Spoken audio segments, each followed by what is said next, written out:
Introduction to lasers. At the end of this lesson, you will be able to define the characteristics of laser on comparison with ordinary light. Explain the basic principle and conditions for working of laser. Explain absorption, spontaneous and stimulated emission in a two-level system. List the properties of laser. The fear for darkness vanished when man discovered fire. Till then, man knew only the natural sources of light. Later, light source evolved into different artificial forms. Physicists had worked to create devices for producing powerful beam of light. This resulted in the invention of lasers. Lasers are an important milestone in the field of engineering and science. From a barcode scanner to intruder detection in high security areas. From a projection pointer to printers. From optical tweezers for handling delicate matter to cutting off high-strength materials. From removing body art to complicated eye surgery, lasers are simply everywhere. Lasers have unique characteristics differing from ordinary light. This enables to produce highly intense light focused to a small point. Next, let us discuss the basic principles, characteristics, and working of a laser. The term laser is an acronym of light amplification by stimulated emission of radiation. It is a device which produces an intense beam of monochromatic and coherent light. Every invention has some history, so indeed lasers. The basic principle of laser is based on the Einstein's theory of light proposed in 1916, which was later developed by Gordon Gould in 1957. In 1960, Theodore Maiman invented the first working ruby laser, which was also the first optical laser.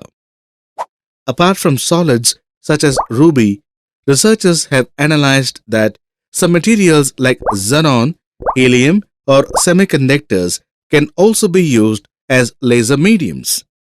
Different types of lasers have been developed, which enhanced the scope of their applications. The working and principle of the laser is based on some important features. Let us discuss about them. The working principle of lasers is based on spontaneous absorption, spontaneous emission, stimulated emission, and population inversion. Absorption. An atom consists of different energy states. Let us consider two different states of an electron, such as ground state, E0, and excited state, EX. Electromagnetic energy falls on an atom in the form of photon of frequency F. From the principle of conservation of energy, the electromagnetic energy is given as the difference of EX and E0. When the photon energy falls on the electron, it jumps from the ground E0 to the excited state EX by absorbing the energy. This process of absorbing energy from photons is known as absorption of radiation.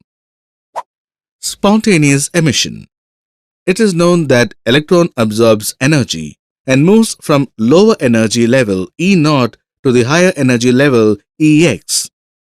But the excited electrons that had jumped to the higher energy state does not remain in the same state for a long period and comes back to its original ground state E0 by losing its energy in the form of photons. These photons are considered as incoherent light as they do have any correlation in phase. Thus, the electrons in the excited atoms are released on their own from their higher energy state to the ground state, emitting photons.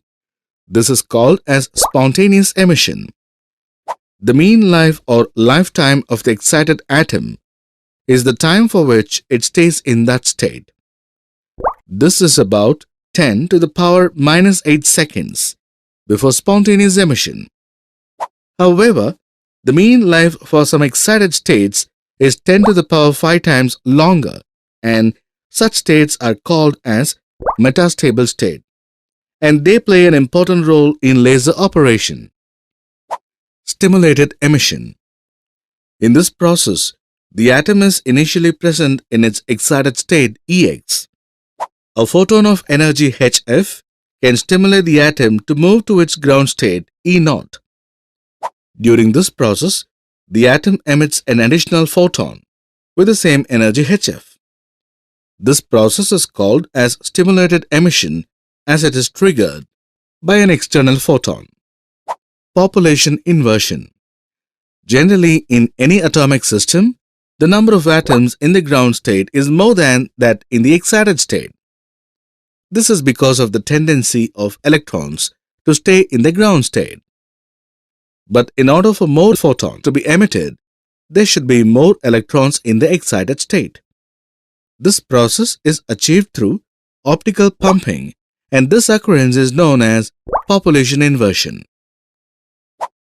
The transition electrons do not stay in an excited state for a longer time, but in some systems, the electrons remain in an excited state for a longer period. These systems are called as active systems or media.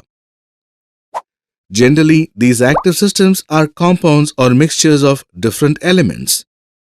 Consider the active system containing a large number of atoms in thermal equilibrium condition at a temperature T. Before the system is subjected to any radiation, there are N0 number of atoms present in their ground state with energy E0, and a number Nx are in a state of higher energy Ex. According to Ludwig Boltzmann, Nx can be given in terms of N0. Nx is equal to N0 into e to the power of minus of Ex minus E0 divided by kT. As the temperature increases due to thermal agitation, more number of atoms move to the higher energy state Ex. Since Ex is greater than E0, the Boltzmann equation requires Nx to be lesser than N0, means there will be less number of atoms in the excited state compared to the ground state. Thus, only by thermal agitation, the populations of Ex can exceed that of E0. Suppose the atoms are flooded with the photons of energy Ex minus E0. Then, by absorption by ground state atoms, the photons will disappear and atoms move to excited state, leading to population inversion. Thus, through stimulated emission of excited state atoms, more number of photons will be generated. Einstein showed that the probabilities per atom for absorption and stimulated emission processes are identical. Thus, the net effect will be absorption of photons when more atoms are in the ground state. When stimulated emission dominates, that is, when more photons are emitted than the absorbed photons, the laser light is produced. The lasers have certain unique characteristics that enable the laser light to be focused 100 times better than the ordinary light. These characteristics are monochromaticity, coherence, directionality, and sharp focus. Let us discuss these in detail. Laser lights are highly monochromatic. It means the laser beam is made up of a single color or a single wavelength. In contrast, the ordinary white light from an incandescent light bulb is a combination of many colors or wavelengths and is certainly not monochromatic. The laser is highly coherent, means the wavelength of the laser light is in phase in space and time. This is because of the orderly electronic transitions that take place in laser. The laser light can travel several hundred kilometers long in space without any destruction, whereas the corresponding coherence length for wave trains emitted by ordinary light is typically less than a meter. Laser emits light that are highly directional, which means the light emitted by the laser are relatively a narrow beam in a specific direction without dispersion. Moreover, the laser beam spreads very little, and thus can be focused sharply. But if you observe the ordinary light bulb, it emits light in many directions away from the source. Thus, lasers with the unique characteristics illuminate, investigate, repair, transfer, cure, and detect. Certainly, it is interesting to know about the fundamentals of laser technology. As always, you could connect it in some form of application in day-to-day life.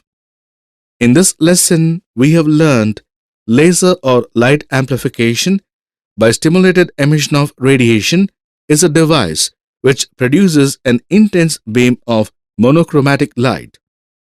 The working of lasers is based on absorption, spontaneous emission, stimulated emission, and population inversion.